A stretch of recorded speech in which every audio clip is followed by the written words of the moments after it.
Ladies and gentlemen, boys and girls, mimers, primers and elaborate rhymers, welcome along to the Joe Spivey YouTube channel where we discuss books and little else. And I'm sorry if you can't see the star of the show quite as clearly as you might like, folks. Of course, we are nearing the winter solstice here in the Northern Hemisphere, and at this particular line of latitude, this is the time of year where day very rarely dawns. There seems to be a sort of elasticized dusk. It always feels like 4:30 in the afternoon. There is, as I say, a kind of omnidull stupor which descends and never relents. And so, yeah, we can barely see anything. That mysterious gaseous orb, otherwise known as the sun, is just a quaint celestial mystery in the sky at the moment. But I'm doing my best with the blinds at my disposal, and there are 3 Burmese prostitutes purring and stewing in the next room. So, should you hear any noises, that'll be that.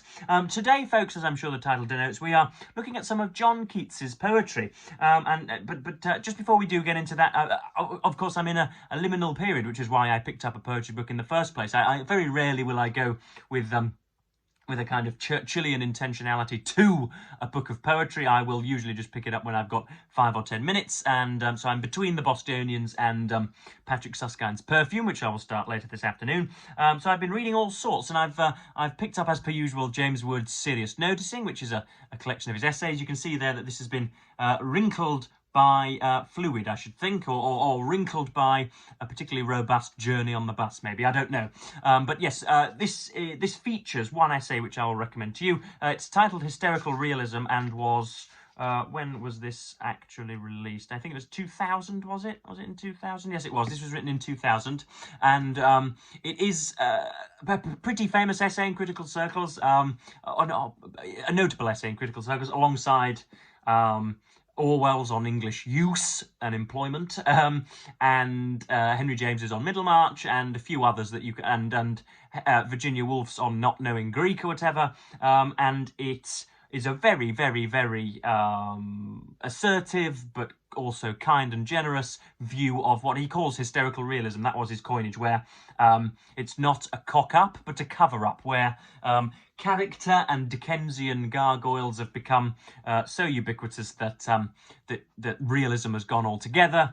I think it was one of the bearded Greeks in sandals who said that one impossibility is more believable than 3 unlikely events occurring. So one man levitating in the air is a believable plot twist, whereas 3 individuals who market themselves as neo-Orientalists, rather than just one person who marks themselves as a neo-Orientalist, is not believable. And so he targets Zadie Smith and Salman Rushdie. Zadie Smith's White Teeth, which I enjoyed actually, but I recognised the rambunctious whirlwind nature of that novel.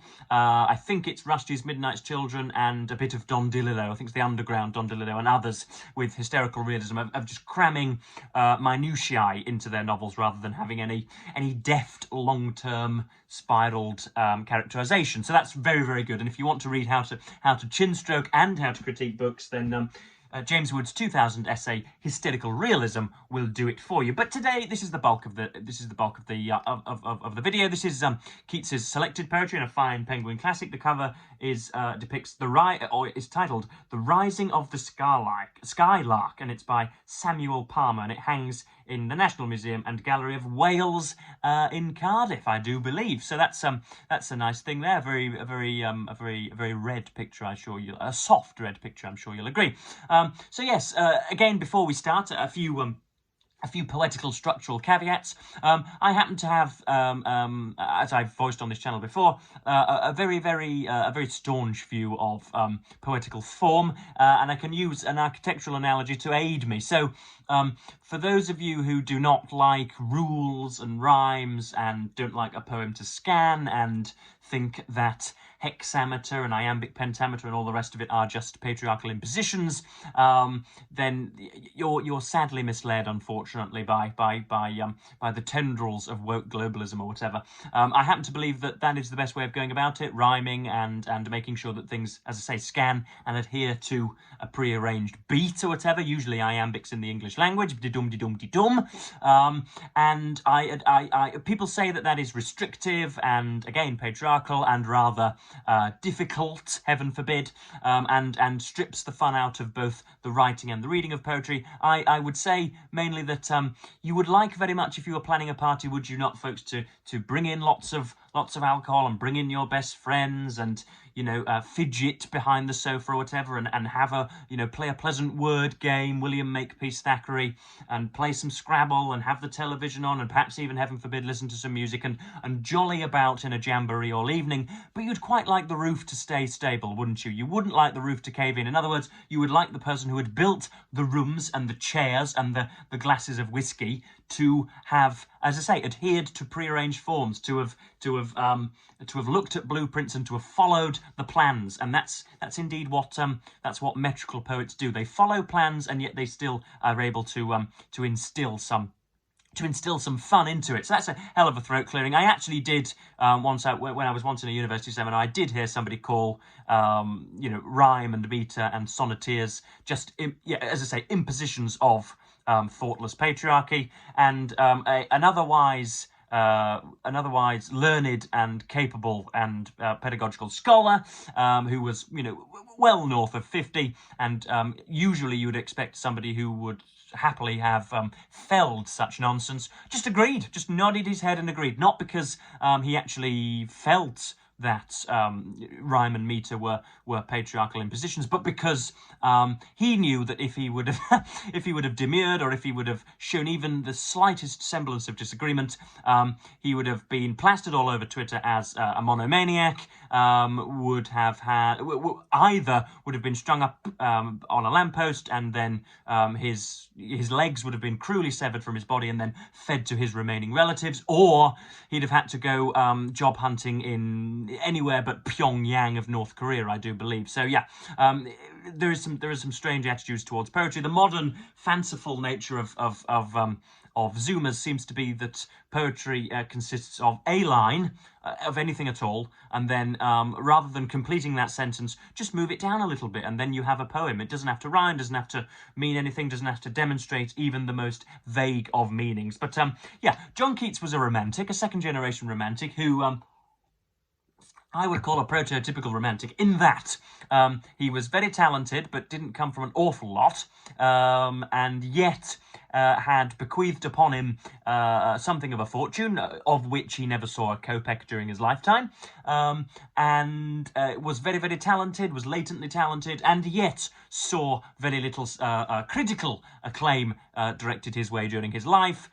He trained at an apothecary, I believe is the phrase, and cut bodies open, and you know, in the kind of the fierce frontier of early surgical medicine, was you know, pinning on aprons and things like that in the I think it's what's the hospital? Was it St. John's Hospital, St. Guy's Hospital? Lord knows. But he was faffing with cadavers, I think would be the phrase.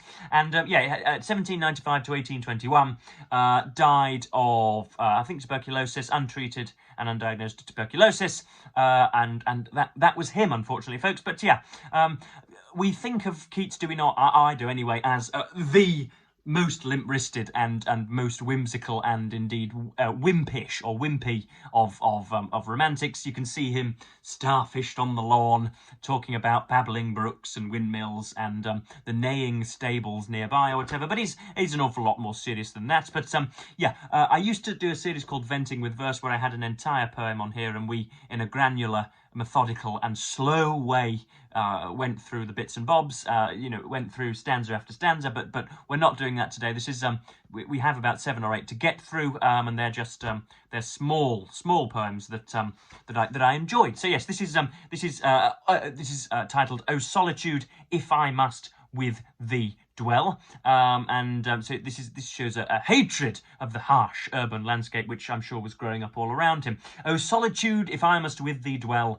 let it not be among the jumbled heap of murky buildings. Climb with me the steep, nature's observatory, whence the dell, its flowery slopes, its rivers' crystal swell, may seem a span. Let me thy vigils keep, mongst boughs pavilioned, where the deer's swift leap startles the wild bee from the foxglove bell.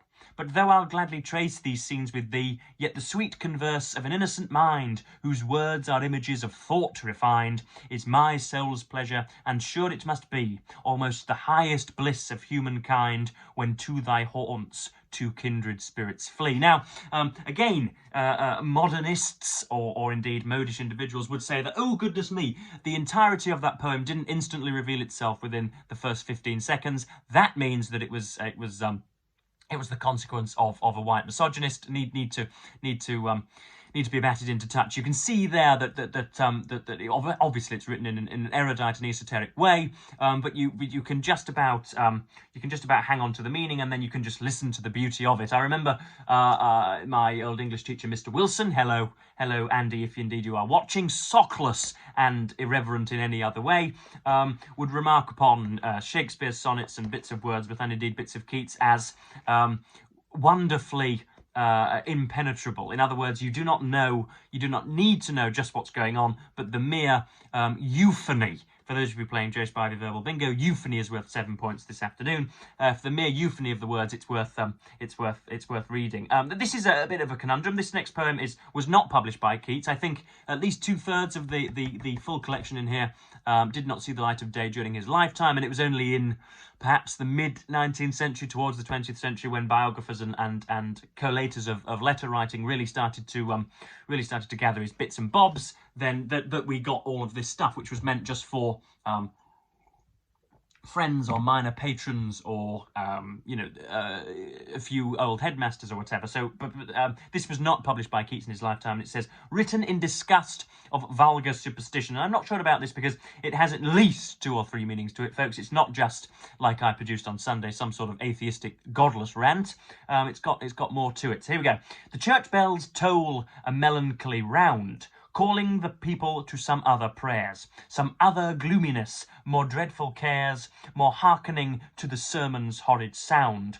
Surely the mind of man is closely bound in some black spell, seeing that each one tears himself from fireside joys and Lydian airs, and converse high of those with glory crowned. Still, still they toll, and I should feel a damp, a chill as from a tomb, did I not know that they are dying like an outburnt lamp, that 'tis their sighing, wailing, ere they go into oblivion, that fresh flowers will grow, and many glories of immortal stamp. So you've got fresh flowers growing from buried bodies, which of course is a materialistic view of the world, with which I would concur, and yet you've got at the last minute there, many glories of immortal stamp. What in God's name is he talking about there, folks? Because an immortal stamp would surely speak to immortality and to a life after the heart stops beating. So that's again jolly good.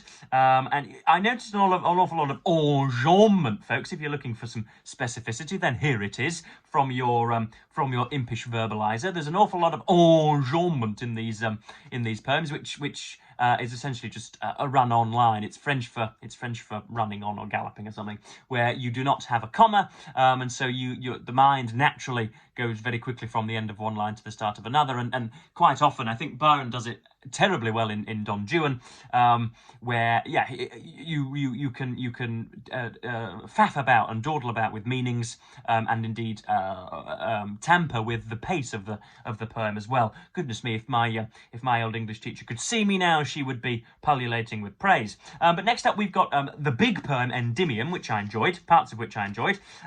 But it's the preface that I'm going to highlight because it shows some authorial humility and indeed the brilliant way in which Mr. Keats could write prose as well.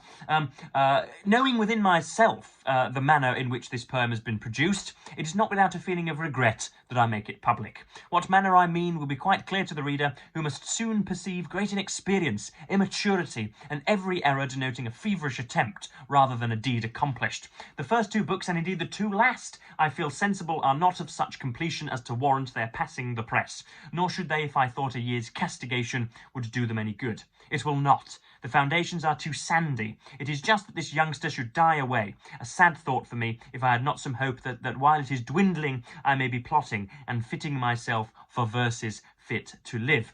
So that's him. He goes on and on and on, and at the end he says, I hope I have not in too late a day touched the beautiful mythology of Greece and dulled its brightness, for I wish to try once more before I bid it farewell. And he goes on about this in Endymion, which sets a scene of a forest and of a sort of stone marbleized altar and little children garlanded, and so we go on in the forest. But again, you have the poetical humility here, and indeed he voices a metaphor which I will be using in my daily speech from now on. And now, as deep into the wood as we might mark a lynx's eye, there glimmered light, fair faces, and a rush of garments white, plainer and plainer showing, till at last into the widest alley they all passed, making directly for the woodland altar. O kindly muse, let not my weak tongue falter in telling of this goodly company, of their old piety and of their glee, but let a portion of ethereal dew fall on my head and pleasantly unmew my soul, that I may dare in wayfaring to stammer where old Chaucer used to sing. Now I'm forever and ever and ever going to use the phrase folks. I'm always going to either admonish myself or prepare you and say that I hope I do not indeed stammer where old Chaucer used to sing. That is a magnificent phrase, and it is a lot more demotic than I was expecting, folks. It's a lot more. You sense more of the pub than of the poet, if you know what I mean. It's a bit more more of the pub than of the parkland. It's a lot more. It's a nudge and a joke, and it's more conversational and a little more fun and humorous than I was expecting old lugubrious Keats to be. But this is probably my favourite, perhaps, of the day. This is, or perhaps the next one is on Homer. But this is on sitting down to read King Lear once more, not published in Keats's lifetime. But this is fantastic. O golden-tongued romance, capital R, with serene lute, fair plumaged siren, queen of far away, leave melodizing on this wintry day. Shut up thine old pages and be mute. Adieu.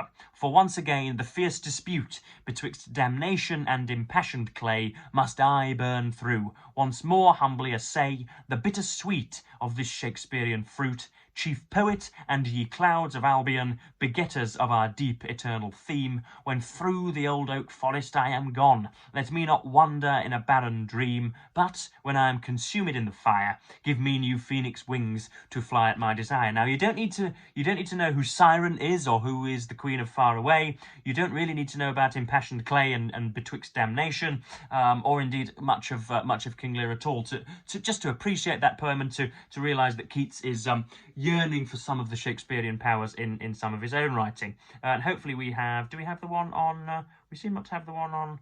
I highlighted one on... where's it gone? On Homeric poetry. Said on first reading... here we go. On first reading Chapman's Homer, which is absolutely fantastic, as somebody who has been similarly apathetic to Homer's hexametrical ranting or whatever in the past. I haven't quite gotten to the Greeks just yet. I might have to consult Mr. Chapman, because Mr. Keats likes him very much. Much have I travelled in the realms of gold, and many goodly states and kingdoms seen. Round many western islands have I been, which bards in fealty to Apollo hold. Oft of one wide expanse had I been told, that deep-browed Homer ruled as his demesne, yet did I never breathe its pure serene, till I heard Chapman speak out loud and bold. Then I felt like some watcher of the skies, when a new planet swims into his ken, or like stout Cortez, when with eagle eyes he stared at the Pacific, and all his men looked at each other with a wild surmise, silent upon a peak in Darien. So that's, yeah, talking about the first experience with a new author, which we love to hear.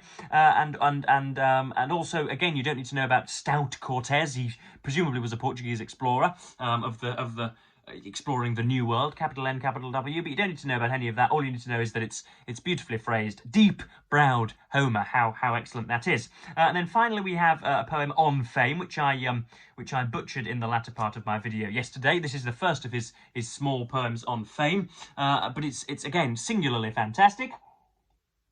And I'm sure that I'll be wheeling it out whenever I'm on the Graham Norton show, whenever I'm looking to be urban and debonair. Just quickly, remembered. For those of you who are looking for random facts, the random fact that I always give out is that debonair is an anagram of bonerade.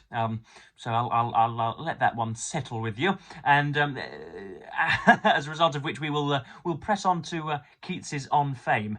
So yeah, I can imagine, as I say, reeling this stuff off when I am being interviewed by a fine journalist in the future, maybe. Fame, like a wayward girl, will still be coy to those who woo her with too slavish knees, but makes surrender to some thoughtless boy, and dotes the more upon a heart at ease. She is gypsy, she will not speak to those who have not learned to be content without her, a jilt whose ear was never whispered close, who thinks they scandal her, who talk about her. A very gypsy she is, Nihilus born, sister-in-law to jealous Potiphar. Ye lovesick bards, repay her scorn for scorn. Ye artists lovelorn, madmen that ye are, make your best bow to her and bid adieu. Then, if she likes it, she will follow you. In other words, do not go hunting fame with a pikestaff, folks, but just do what comes natural to you, and it shall come in droves, or whatever. Or indeed, don't treasure fame whatsoever at all. So that might be the didactic lesson to take from there. But that's John Keats' poetry, folks, in a splendid Penguin classic. The introduction was written by John Barnard, and he talks again, as per usual, about the shadow of the Napoleonic Wars and about the socio-political intertwinations of the time, as if that was anybody's chief concern. It may well have been, but I think it might be a bit churlish to speculate. But a nice introduction nonetheless, which was a good introduction to Keats. So that was jolly splendid. I will be reading Patrick Suskind's what's the title of the novel, Joe, that you're about to read? Perfume in this afternoon, and I'll be beginning that, and I know that a great deal of you have recommended it to me and said that it will give me very many ideas, so I can't wait for that. As per usual, I've gone on for far too long, and I will not monopolise you any further, and I will, as a result, thank you ever so much for watching BookTube, and indeed, say goodbye.